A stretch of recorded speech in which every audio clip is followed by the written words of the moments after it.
Buenas tardes, mi nombre es Jamer Ballestas y hoy estamos en este podcast donde hablaremos de dos decretos que son el decreto 2277 de 1979 por el cual se adaptan normas sobre el ejercicio de la profesión docente y el decreto 1278 de 2002 por el cual se expide el estatuto de profesionalización al docente.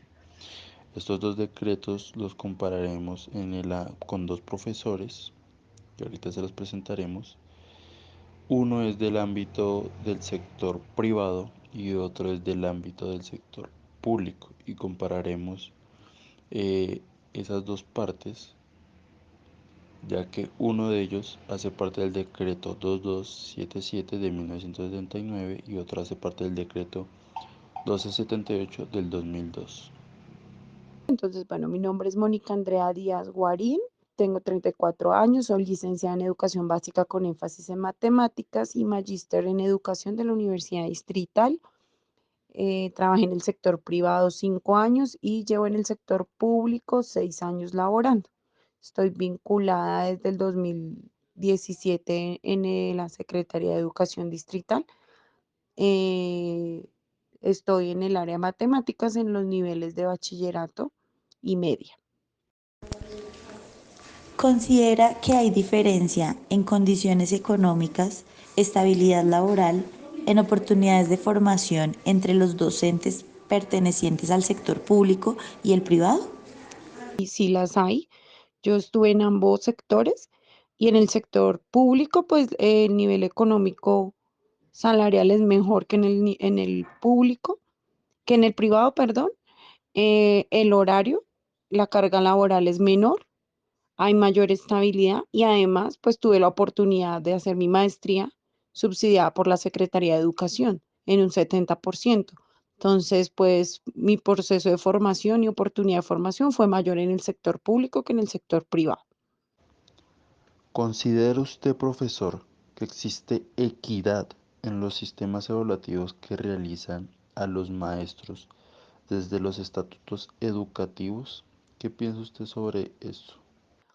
Pues digamos que no es equitativo en términos de que los docentes del decreto 2277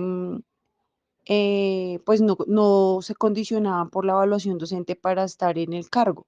En cambio, los del nuevo decreto, pues sí estamos condicionados a esa evaluación para mantenernos en el cargo docente. ¿Qué factores considera implican para el maestro estar vinculados a cada uno de los dos estatus?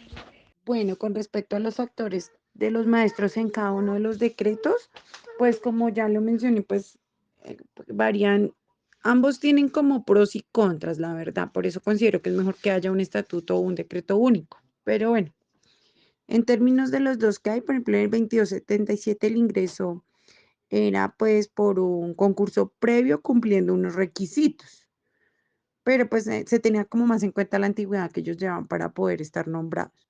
Los grados, por ejemplo, salariales van del número 1 al 14, no más, y el ascenso que ellos hacían, pues creo que era una ventaja que ellos tenían, era por estudios superiores o por cursos de capacitación, tiempos de servicio y no requerían como tal un concurso para ir ascendiendo, digamos que era una gran ventaja de ese decreto, que es un factor fundamental pues para un docente en ese estatuto.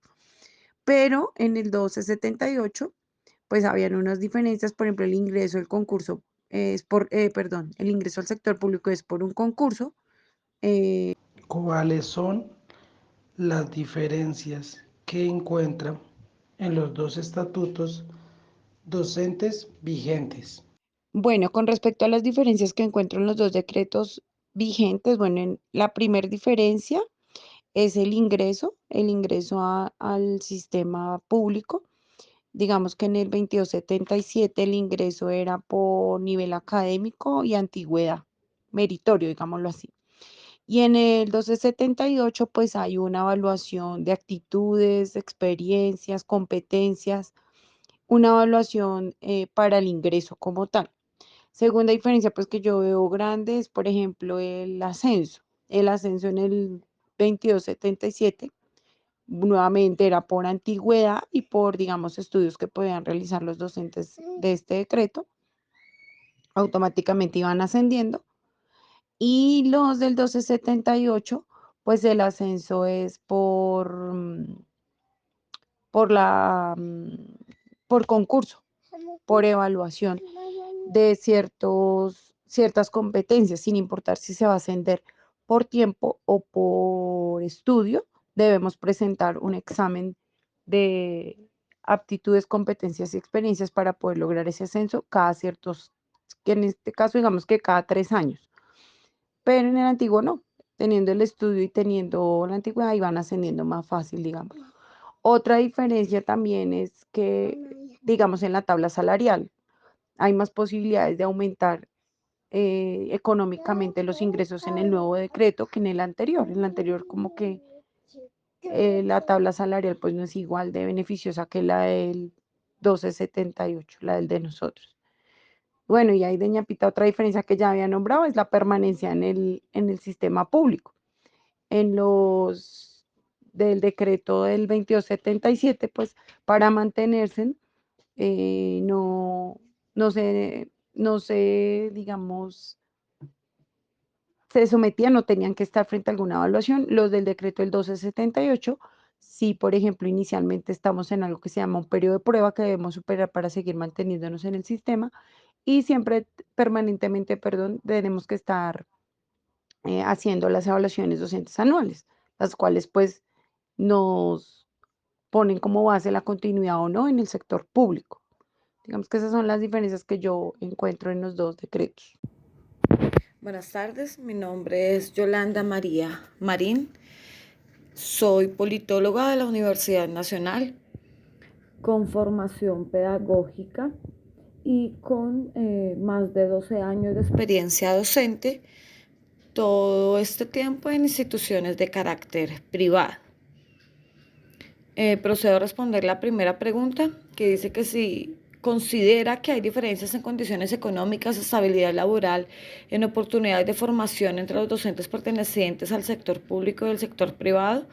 Y pues considero que obviamente hay muchísimas diferencias.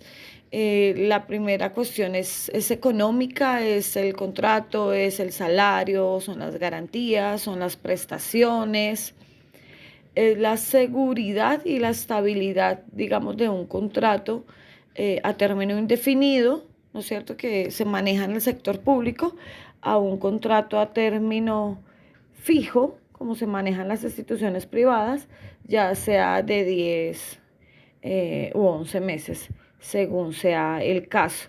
Entonces, de allí la necesidad, quizás, o la esperanza de los docentes de siempre trabajar con el Estado, siempre vincularse al sector público, pues la cuestión de las garantías. La segunda pregunta dice que se considera que existe equidad en los sistemas evaluativos que le realizan a los maestros entre los dos estatutos. Pues obviamente aquí hablamos de los decretos 1278 y 2277, donde se busca una equidad y se busca respaldar en cuestión de derechos y derechos constitucionales a los docentes, pero pues obviamente el decreto 1278 va a incluir, como es mi caso, a los profesionales que ejercemos de alguna u otra manera pues la docencia, ¿no? Para hablar de equidad podemos hablar de escalafón, podemos hablar, reitero, de estabilidad, podemos garantizar de tiempo o cotización para pensión, podemos hablar de cuestiones como lo menciona de evaluación y de ascenso, donde el 1278 es de pronto un poquito más complicado, pero pues ya por términos legales los que queden bajo ese decreto pues se tienen que someter a él, ¿no? Esto va ligado a la última pregunta, que dice que cuáles son las diferencias que encontramos en los dos estatutos docentes vigentes. Entonces, ¿a qué le vamos a apuntar? A una estabilidad, a un respaldo estatal para el ejercicio de la profesión docente, donde lamentablemente esto se va perdiendo y existen, lo llamaría yo, muchas barreras en cuestiones de evaluación, en cuestiones de ascenso, en cuestiones de libertad de cátedra, en cuestiones de rendición de cuentas, de pronto a lo que llamamos esa figura de autoridad o los rectores en los colegios. También la disponibilidad de plazas. Es supremamente importante que se revise ese aspecto como diferencia entre los dos decretos, ¿no? El factor salarial, reitero, digamos que el decreto 2277 contempla un régimen especial, mientras que el decreto 1278 ya está sometido pues, también dentro de la ley 100, ¿no? Digamos que eso podría ser a grandes rasgos las diferencias, mi opinión, teniendo en cuenta pues, mi experiencia y desde el punto de vista legal.